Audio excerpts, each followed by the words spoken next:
going on, guys? Back with another car video. This pretty much just going to be on headers, unequal length headers, because I got some headers and I installed them on yesterday after getting my tuning tablet. It's going to be, sound comparison, because I do have an older clip with stock headers. You're going to get the quick comparison, and then we'll do some drive-bys. I'll talk about it for a bit, and yeah, so I'm going to go ahead and drive over to the spot real quick.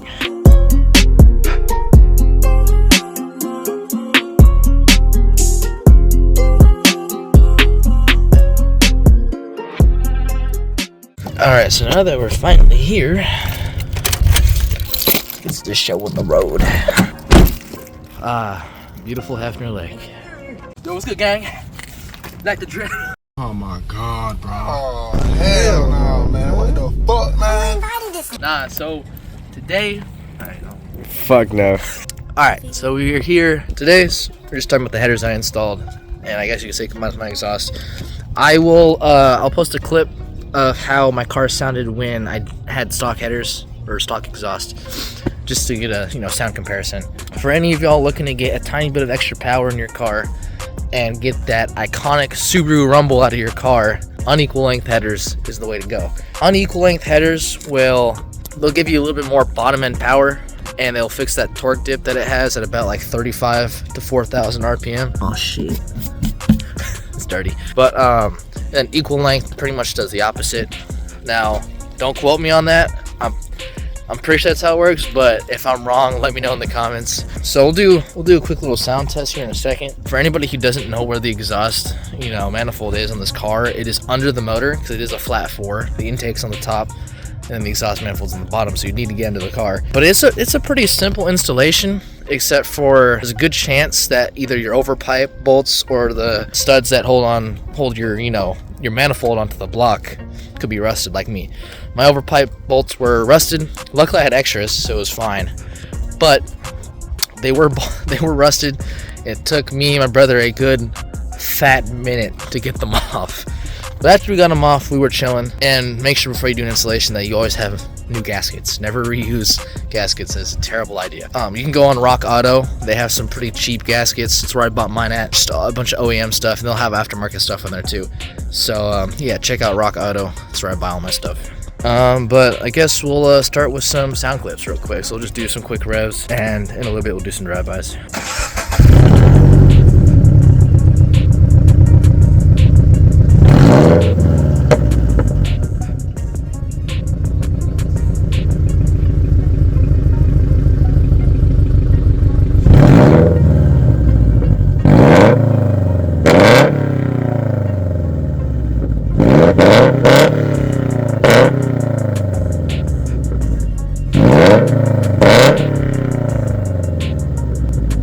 So basically, there is one thing you'll need to do when you get headers, and it's a tune. I've heard people say they've been fine with no tune. I've heard people say they put their whole motor in safe mode. I've heard a bunch of different things. I'm not gonna risk that. I have a buddy he's running no tune with headers, and he says it's fine. But at the same time, I feel like there might be something internally that's wearing a little more than it should, and I don't want to risk nothing like that. So I went ahead and spent a little time and bought a open flash tablet. They run for about $500 online. They are vehicle specific, so the BRZ FRS 861s are about $500. But it's pretty cool. I got a base stage 2 plus tune on the car. It comes with launch control, which is pretty cool. It'll redline at 6,000 RPM with the clutch all the way in, and then you dump the clutch, it'll go. But it's honestly, the tuning part's a pretty simple process, unless you somehow fuck it up, which there's a chance. I mean, if you need to make sure your battery's charged, because when you're putting the new tune on it, you can't touch anything on the car, and it needs to be in accessory mode. The engine can't be on.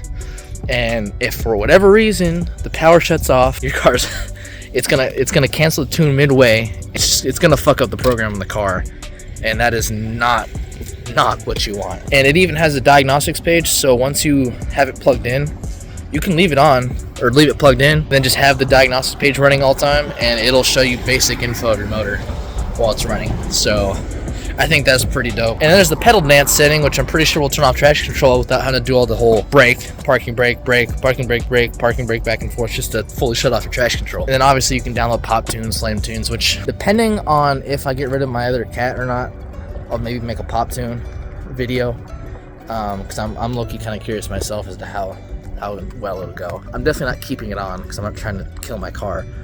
But I think it'd be kind of cool to try once, you know. But yeah, so now we'll go ahead and get some drive-by clip. All right, so I just got back home after doing the drive-by. Honestly, this is pretty good. If you're wondering what headers I have, they're 1320 Performance. I got them off a buddy, so they're used, but they were completely worth the money, dude. It was 150 bucks. Tuning tablet, like I say, it's not cheap, but definitely buy it. I wouldn't try putting headers on without a tune, personally. Even if people say it's safe. There's so many mixed opinions on it that I'd rather play it safe and I completely recommend just tuning it before putting them on. But other than that, freaking love these things. I guess at some point I could do an installation video.